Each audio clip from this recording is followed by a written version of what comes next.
Namo Buddhaya. Good morning students. Hari ini untuk kelas 5 kita akan melanjutkan materi kita, yaitu terkenal dan tidak terkenal atau yasa dan ayasa. Nah, minggu lalu kita sudah belajar mengenai untung dan rugi. Hari ini yaitu materinya terkenal dan tidak terkenal. Nah, di sini Miss Dwi akan menceritakan kembali tentang sebuah kisah, yaitu Cula Pantaka. Ya, Cula Pantaka nama aslinya adalah Pantaka. Tetapi karena kakaknya juga bernama Pantaka, maka kakaknya dipanggil Maha Pantaka atau Pantaka besar, dan adiknya dipanggil Cula Pantaka atau Pantaka kecil. Saat dua saudara ini tumbuh besar, mereka dibawa ke Raja Gaha dan diasuh oleh kakeknya. Maha Pantaka sering menemani kakeknya pergi ke wihara karena dia senang mendengar dan belajar dhamma. Akhirnya dia memutuskan untuk menjadi biku. Tidak lama kemudian Maha Pantaka menjadi seorang arahat. Setelah mendapat izin dari kakeknya, Maha Pantaka menahbiskan adiknya menjadi biku. Waktu itu umurnya telah mencapai 18 tahun. Tetapi Cula Pantaka tidak secerdas kakaknya. Bahkan dia tak mampu mengerti satu syair pun dalam waktu 4 bulan. Satu syair dalam 4 bulan belum hafal. Kekurangan ini akibat perbuatan buruknya sewaktu di zaman Buddha Kasapa. Pada waktu itu, Cula Pantaka adalah seorang yang cerdas.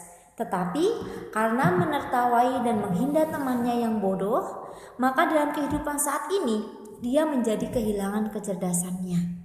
Karena merasa adiknya sangat bodoh, maka Maha Pantaka menyuruh adiknya keluar dari sangga. Cula Pantaka tidak mau dan tetap menjadi biku dan tinggal di wihara. Saat berjalan keluar wihara, Cula Pantaka bertemu dengan Buddha. Buddha mengajaknya ke pondok, menenangkannya, lalu memberikan sepotong kain bersih dan memintanya untuk menggosokkan kain tersebut ke wajahnya sambil berkata, "Kain ini bisa kotor, kain ini bisa kotor." Setelah beberapa saat, kain yang awalnya bersih pun menjadi kotor. Cula Pantaka menyadari sama seperti kain ini. Batin yang tadinya bersih pun dapat menjadi kotor karena serakah, benci, dan kebodohan. Setelah itu Cula Pantaka mencapai kesucian tertinggi arahat. Sementara itu, saat di rumah Jiwaka, Buddha mengutus salah seorang pelayan untuk menjemput Cula Pantaka yang tertinggal di wihara.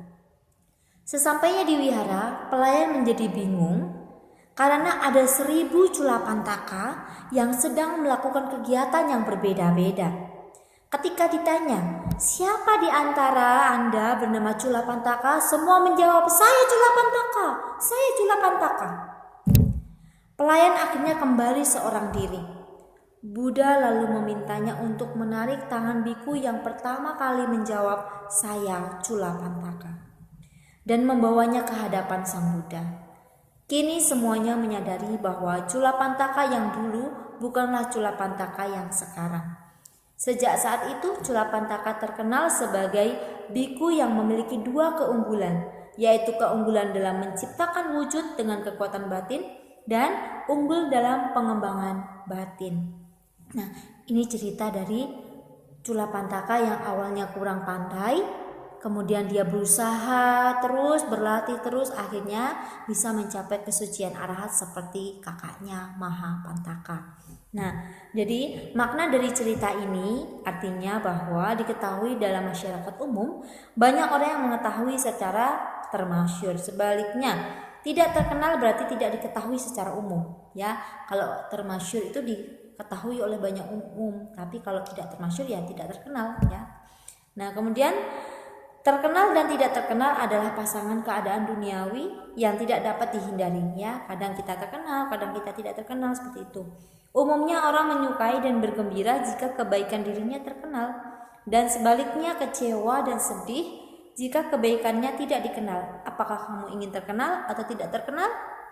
Ya, menjadi terkenal boleh-boleh saja, karena memang benar ketika terkenal ada rasa bangga, senang, bahagia.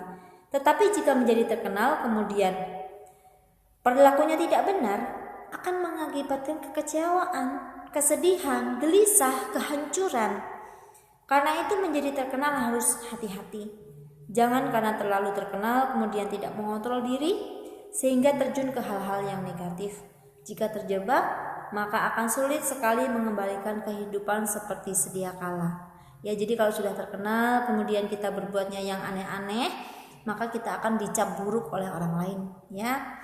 Kisah Culapantaka ini adalah contoh yang sangat baik karena dapat dan mampu mengubah keadaan buruk menjadi baik. Culapantaka yang meskipun tidak pandai, tetapi karena ulet terus belajar dan pantang menyerah, akhirnya menjadi sukses. Tetapi janganlah sebaiknya, misalnya seperti si Mahadana. Meskipun dia terlahir di keluarga yang kaya dan menikah dengan keluarga kaya, sehingga kekayaannya menjadi 2 kali lipat. Tetapi karena ia terlena, tidak mau belajar, dan terjerumus pada perilaku yang negatif, maka hidupnya hancur. Zaman sekarang ini pun banyak kejadian yang serupa. Misalnya para artis yang terlena pada popularitasnya, ketenarannya, mereka terjumus pada perbuatan negatif sehingga kehidupannya hancur berantakan. Ya, mereka minum minuman keras dan lain-lain sebagainya. Akhirnya mendapatkan nama buruk, ya, sehingga fansnya pun akan berkurang. Menjadi terkenal dan dapat disebabkan oleh 2 hal. Nah, jadi kalau mau terkenal ini ada 2 sebabnya, yaitu karena keunggulannya dan karena kekurangannya. Sesungguhnya tidak ada orang yang benar-benar bodoh atau tidak mengerti di dunia ini. Karena setiap orang itu memiliki kekurangan dan keunggulannya masing-masing. Dengan cara yang tepat, orang bodoh atau orang yang kurang pandai dapat menjadi pandai. Karena itu janganlah putus asa. Jika kalian memiliki kekurangan, teruslah berjuang dan belajar. Sehingga kita akan menjadi orang yang lebih baik lagi, ya. Kita akan menjadi terkenal dengan kebaikan kita, bukan karena keburukan kita, ya. Jadi kita kalau ingin menjadi orang yang terkenal, jadilah orang yang terkenal karena kebaikannya, karena ketulusan hati, ya, bukan karena kesombongan ataupun karena perbuatan negatif atau perbuatan buruk kita, ya. Jadi mari kita bersama-sama berusaha menjadi yang lebih baik. Jangan pantang menyerah apabila kita belum mencapai apa yang kita inginkan. Terus berusaha dan berusaha. Ya, inilah yang bisa kami sampaikan pada hari ini. Semoga bermanfaat. Sabi satawa untuk kita. Semoga semua makhluk hidup berbahagia. Sadu, sadu, sadu. Namo Buddhaya.